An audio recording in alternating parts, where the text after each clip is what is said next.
Thanks for joining us for another episode of The Ghost Furnace. I am Bond, and I am here with my cohort, Nick Pennsylvania. How you doing, Nick?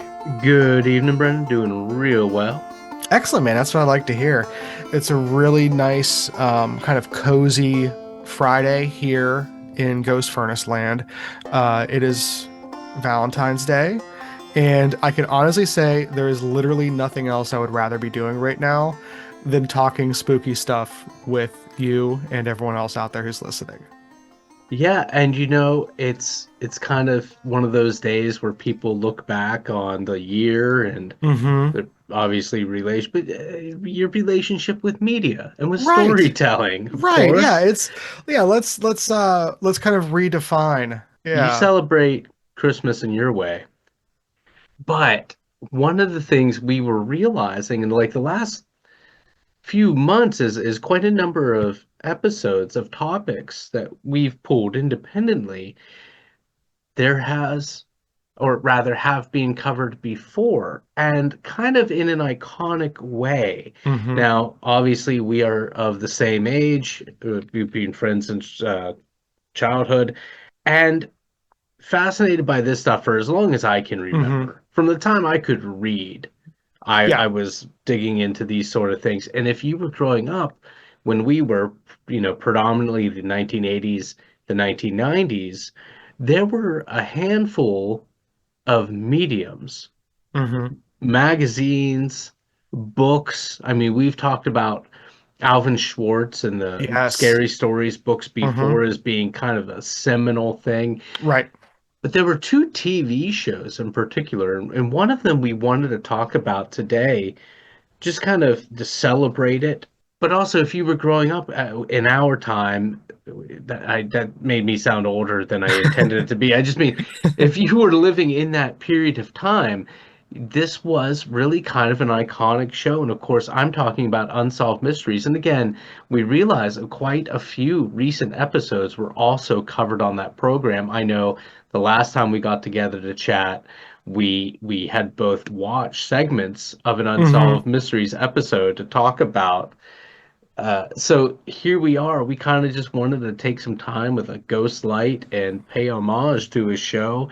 And we were talking right before we came on. Neither one of us were aware of just how long it was on. I knew the show started in the late 80s. Mm-hmm. I think you had hazarded a guess. What year did you guess again that it I think started? I thought it started like 89 and I guessed to 97 and Yeah. I was incorrect. But you weren't that far off. Wasn't I too think far that off. was, Yeah. no, you were not that far off at all. The show ran, it started real fresh early in 1987. And I believe the initial host was the man who had played Perry Mason in the Perry Mason TV show, the black and white Perry Mason. But by October of 1988 and up until September of 2002, the show was hosted by Robert Stack, who is just Mm-hmm. a fascinating character in his own. Most people know him from his voice, kind of Right. his posture, his poise, but just a supremely interesting guy because I didn't know he didn't really speak English until he was 8 or 9. Right. He was born in Los Angeles, but spent a lot of his adolescence in Italy and actually spoke French and Italian more than he spoke English. And Mm-hmm. was something of a champion, maybe not like Olympic, but he was a well-regarded skeet shooter and polo player, and just a very interesting life. So yeah, he was just to me the show is forever associated with Robert Stack, and of course he Right. was in one of the greatest movies ever, which is Airplane, as we Oh, of know. course. Yes. Yeah. It's So So the show, the original show as we know it, ran from 1987, but really kind of came into its own with Stack, and Stack forever associated with the show, his voice, the bumper music, and everything.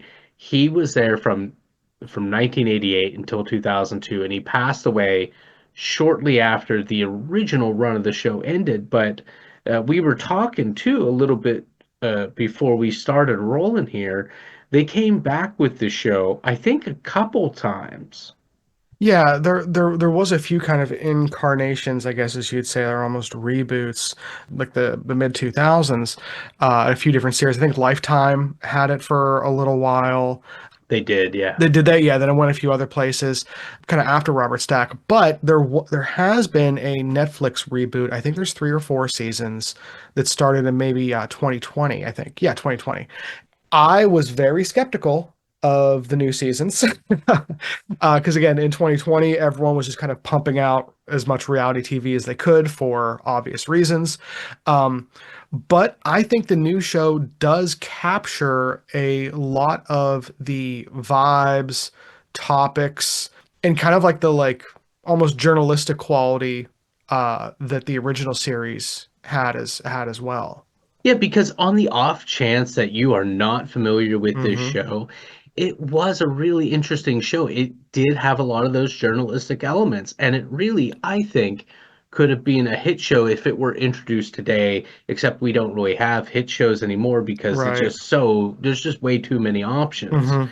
So, yeah, we are drowning in options, and it makes me regret the world that we've wished into being. But But if you are not familiar with the show at all, basically you had Robert Stack coming out of like what looked like some sort of police call center. it was always, yeah. It was I always mean, dark, it was always dark. It always looked very official. You're like, what is Robert Stack taking time away from to tell us this story? That's how I remember like interpreting it when I was little. and the show itself, it had a lot of true. It was predominantly true crime, Yeah. Yeah. missing persons, unsolved. Well, Unsolved Mysteries was the Yeah. name of the show Hmm. after all. But I remember being a kid always being wrapped to the television anytime they had anything paranormal, For sure. which Yeah. not every episode did, but the ones that did Right. have just stuck with me. Hmm. There's a lot of episodes for me that kind of blur together, but a lot of the ones that I remember watching when I was young that had like the paranormal bent were the UFO related ones. I feel like especially the first maybe few seasons had a ton of UFO stuff, and they covered everything from Falcon Lake, like we talked about, the Watson incident up in Oregon, and a lot of other cases that like are seminal in UFO lore, Roswell, everything like that. And again, it's funny like what we remember from like whenever we're like that young. But I remember the recreations always being like so like gritty, I guess, because like they didn't have a huge budget, and I don't know if you all remember what CGI looked like in the 90s and everything, but they didn't use it because it wasn't good and it was super expensive. But so as a result, the vibe you got from a lot of those UFO related shows was just like bright lights coming into windows and stuff, and it was very kind of like ethereal feeling in a lot of times. And yeah, those episodes really kind of sit with me. As a child, I don't think I really took in just how influential the reenactments were, but it Hmm. was storytelling. Oh, it And was. Yeah.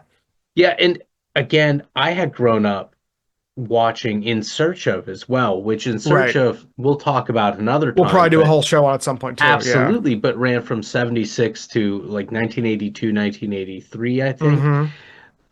But it was in syndication for years afterwards. Right. I wrote down some of the memories I had about In Search of though, because, and I'll share them briefly, just how Uh-huh. the show kind of was always there because Right. again 1987 I'm just learning to read I'm good Right.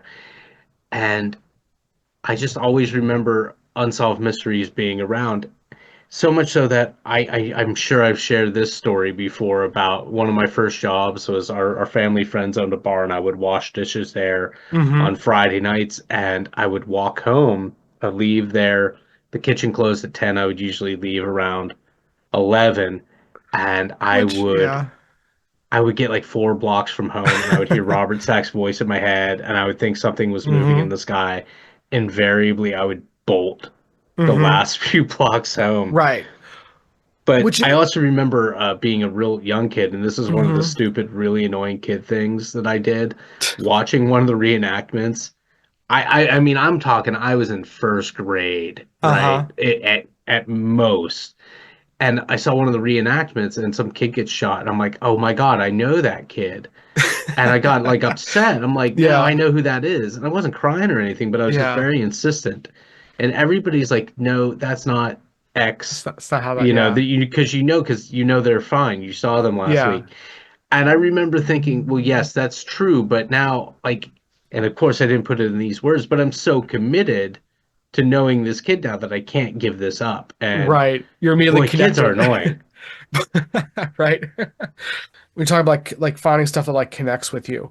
A lot of shows nowadays, for understandable reasons, will kind of focus on like one mystery, we'll say, per, half an hour, hour long episode or whatever. Whereas Unsolved Mysteries would hit you with like three completely unrelated, terrifying things in like 28 minutes. But you know what? Almost as much as the paranormal Hmm. stuff, you know, every at the end of every episode, Robert Stack would come out and go, "If you Yeah. know it, blah blah blah," and he'd give a spiel, and there was a hotline and Yeah. everything, or contact your local law enforcement, and periodically they would have updates to stories, and Hmm. sometimes they were good, Yeah. and Yeah. sometimes they just found a body Right. and someone got arrested. But anytime they had an update to a story, it was I Boy, remember did that people feel. talking about it. Yeah. Yeah. It's funny because when you're younger, your suspension of disbelief is much less developed. And same kind of thing where I remember watching that, and I know this happened with watching early episodes of In Search of, like you just kind of mentioned, where, especially because these people are so authoritative, I would have never, like, I remember them covering like we've talked about Kecksburg. We've talked about many Yes, occasions. it was on Unsolved Mysteries. Yeah, I remember. I very specifically remember the Unsolved Mysteries episode with Kecksburg, and I remember being little and thinking like Robert Stack, like this is real. Like this is practically the news, for Yeah, like he weird had such stuff. a command and presence that Right. yeah, and of course I was so young that I hadn't grown up watching his movies. I wouldn't be introduced to I some of the wouldn't have. movies Yeah. he was in Hmm. until much later. I didn't know he played Elliot Ness in the original Right. Untouchables or Untouchables. Yep. anything. Yep. But yeah, I honest to goodness, I thought he was involved in law enforcement or something. Right. I thought, boy, Yeah. I this just is like, assumed. Yeah. but Yeah. he came out, he looked like one of the, I was vaguely aware of old time gangster films and cops and robber films, even at a young age, that he looked like he came off that. And well, he did. He did, yeah. Funny enough, yeah. But I think a lot of and I think that like the reason why that stuff is so important and why it's kind of in a contrast to like Leonard Nimoy doing In Search of, like I said, we'll do an In Search of episode. Like Leonard Nimoy in Search of was a known actor to people who were watching In Search of, talking about spooky things, where this was a very serious kind of like I said, authoritative figure talking about like definite real life crimes, along with like Rendlesham Forest and Bigfoot and John Wilkes Booth, and Yeah. I mean, like I will say, I think people any older than us, I think it like mhm. I think people older than us recognize Robert Stack Oh, as I'm an sure. actor, but I'm I sure. will agree Yeah. with you in this statement that even as young children, Hmm. we knew that Leonard Nimoy was Spock. Like Right, Spock's exactly. Yeah. cultural cachet into young Hmm. children, growing up in the Right. 20 years almost removed from the Yeah. original Star Trek series, Yeah. you know. No, but reason I think that that's an important distinction to draw is because I think for a lot of people like us who Unsolved Mysteries was one of the first big kind of paranormal things to like influence us, and just not even influence, but just expose us to these topics.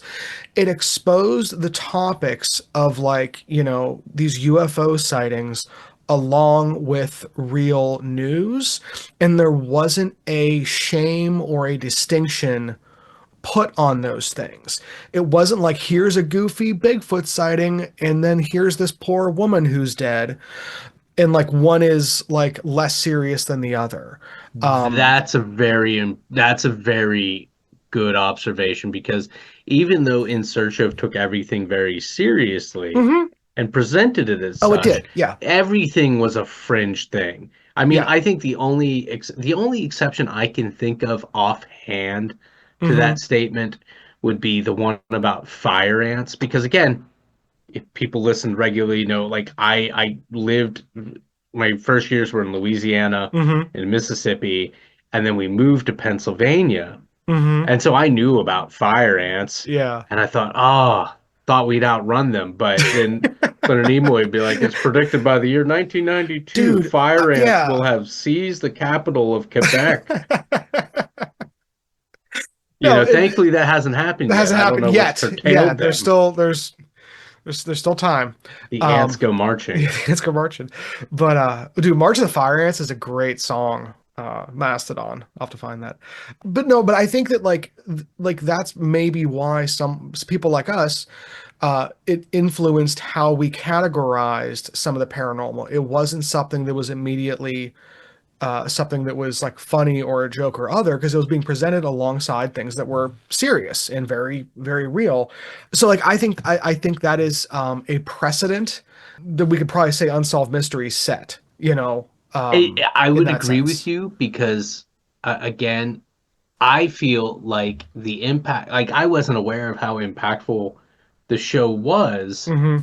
but now that I look back, I was like prime target to be interested in that. Oh, for sure, we were. And look at so much of the media, like on YouTube and Hmm. podcasts that's popular. It's a lot of paranormal. It's a lot of true crime. We Hmm. cited like around 2003 with Ghost Hunters.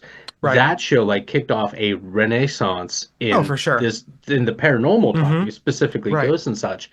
So that's why I say like if it were released today, I think it would still rise to the top just I agree. because. So I think if I peeling back and Hmm. you know, I realized, oh, that show was more influential on the way I look at things maybe than I realize. Hmm. Maybe I'm giving it a little more credit than, but I don't think so. And if you and I can both say that, I imagine a lot of other people in their 50s, 40s, 30s I would can say, say the yeah. same thing. And Yeah. maybe that's why so many people that have these conversations always say, even if I don't believe what they're saying they saw. I do Hmm. believe they say saw something or experienced something. I know we've said that ad nauseum, and I Right. think that's a good starting point. And if one of the legacies of the show is like this sounds buck wild, but I'm gonna explore it some seriousness. I'm Hmm. not just going to dismiss it out of hand. That's Right. not the worst thing in the world. Yeah, that is a perspective that is generally healthy, and probably much more measured than some other people might be coming at it. And especially considering how outlandish and not outlandish, but like I guess like how like we mentioned earlier, the show that we did an episode on about it was a 1994 show. Yes, uh, it was the Without Warning. Without Warning, yes. So like Yeah, that was like an allegory for produced probably the same channels, NBC or whatever, and major news networks and show networks. Um, that was something that was probably marketed towards the same audience, but was obviously like fiction with a heavy allegory of, the Cold War, over it and the nuclear age and everything. Um, absolutely. and but production value wise and everything else looked a whole lot like Unsolved Mysteries and a lot of other shows like that. So that's why I think that again that journalistic aspect of like saying like, hey, here's what people say they saw and what happened. It has a certain kind of air to it that I think does kind of still resonate with people today. Because there are still shows that are, mainly entertainment based, and that's fine. There's nothing wrong with just entertainment stuff. And there's also nothing wrong with stuff just that's just being straight journalistic.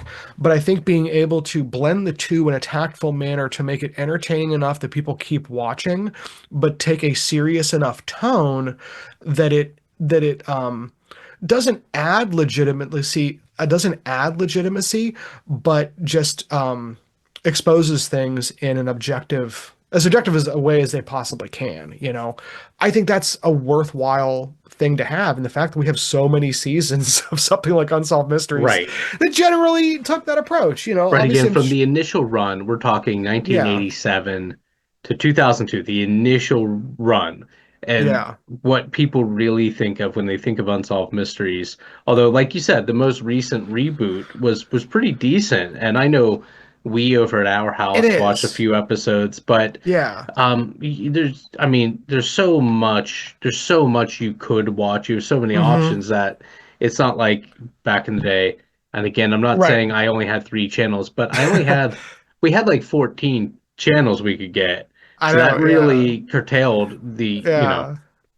so everything had a little more influence in that Hmm. regard. But when you have that many seasons, it is remarkable over like the past year, I'd say, anytime we're going to talk about something of a certain age, I go, I wonder if Unsolved Mysteries covered Yeah. that. It's and And all very those. recently, Yeah. we found that to be true a few Yeah. times. And that's yeah. Yeah, generally speaking, if it was a high profile case that has had documentation for a while, Unsolved Mysteries in some time in their 17 plus seasons has probably talked about it. Like the fact that they're able to find that much stuff and they can keep doing that is actually, you know, pretty impressive. I'm sure stuff does get recycled here and there, uh, but I think that's also because people want to see this stuff and people are interested in it, and there's obviously an appetite for stuff that isn't necessarily sensationalized enough that people are still making it. Because again, like the fact that Netflix is on, I think like again like 3 or 4 seasons of the reboot, they wouldn't be they wouldn't be making it if people weren't watching it because it's not cheap. But yeah, so I think Unsolved Mysteries is a really interesting kind of like I guess like paradigm setting show. Because I think that a lot of shows that come afterwards, not saying you compare them all to Unsolved Mysteries, but Unsolved Mysteries is a good kind of like middle of the road barometer for how other places are approaching these topics. Well, I'll agree with that statement because, again, Unsolved Mysteries had so much impact that, it's influenced us as we've talked about, even Hmm. though we're only starting to really recognize the influence that it had. And shortly before we started our conversation, recording our conversation today, we spoke about down the road, we're going to have to do a few other episodes on a few Yeah. other things. And one of the ones I said was Ghost Hunters. And I think I even mentioned it Hmm. earlier in tonight's Yeah. conversation, where it's so in the immediate wake of that program, which I remember it coming out, I want to say it was around 2003, we were in college. Yep. It just within 2 years, I've often griped, like even Animal Planet, that network, Yeah. had a haunted house show that was regular where the Yeah. pet owner or the family, they justified it being on Animal Planet because at some point they'd at least give lip service to like the family had a dog and Yeah. It how was remarkable. they were And really yeah. right, but again, like you say, it must be profitable. They wouldn't invest so much into these programs if they weren't. They weren't really selling. Yeah, whether or not yeah. Not So to say much in the the same way legitimacy, that but Ghost Hunters set an archetype that has now right. been Yes. followed for the last 20 years. Right. Unsolved Mysteries kind of did that too, because I remember there being other programs like it, but none of them had the longevity, none of them had the Hmm. tone, the look, Right. but they all tried to do a lot of the same things. Hmm. I'm trying to remember the titles of some of those programs. A Current Affair keeps coming to mind, but I don't think that's what that That's was. I think a current affair was actually more like actual investigative journalism type stuff, but Had a very I similar could be soundtrack. have yeah, similar soundtrack.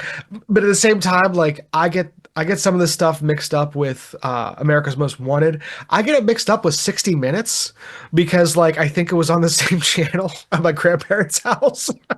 Well, the funny thing was you Yeah. actually started. You said, "How do you know anything about Robert Stack's son's Oh disappearance?" yeah, And I'm like, "Are exactly. you talking Yeah. about that John Walsh guy Yeah, from and I was like, America's "Crap! Most?" Yeah, you're right.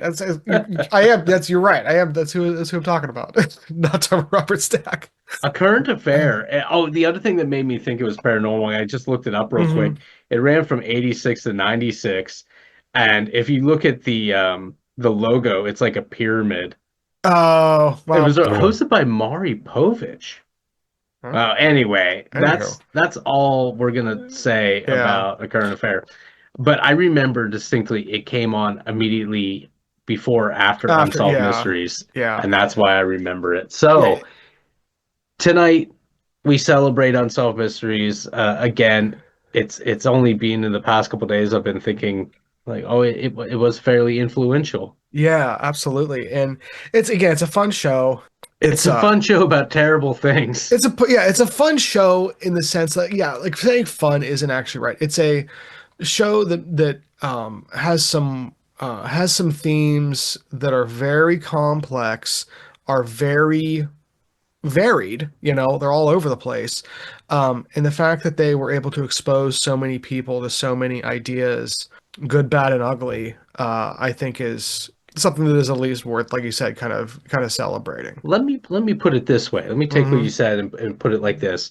From true crime to unexplained disappearances, missing people, Mm-hmm. to the paranormal, to UFO stuff, it treated all of these stories, sometimes in the same episode, Yeah, with a seriousness and with an engaging style that is very absolutely. hard to replicate. It treated everything seriously, and again, very engaging, and I appreciate it for that because it that's not to be that engaging. It's very difficult, and Mm-hmm. that's why you could watch it. And again, there's got to be a word better than enjoy. You Right. weren't happy about the things that you were seeing documented, but you were engaged with it. Boy, I can't Precisely. stand using that same word so many But times. that's what it is. But it draws you in, and it's Yes. there's yeah there was definitely something to that. So if you out there have a favorite Unsolved Mysteries episode, we would love to hear about it. Mine, off the top of my head, just shooting from the hip, is probably the Kecksburg one. I would have to go with as I get older, there Henry Rollins was Oh featured in the yeah. episode because his friend Joe Cole Mm-hmm. was murdered in front of him. If you know who Henry Rollins is, Yeah. welcome to the Cool Kids Club. And Mm-hmm. it's a terrible incident, Right. and it's an unsolved mystery to this day.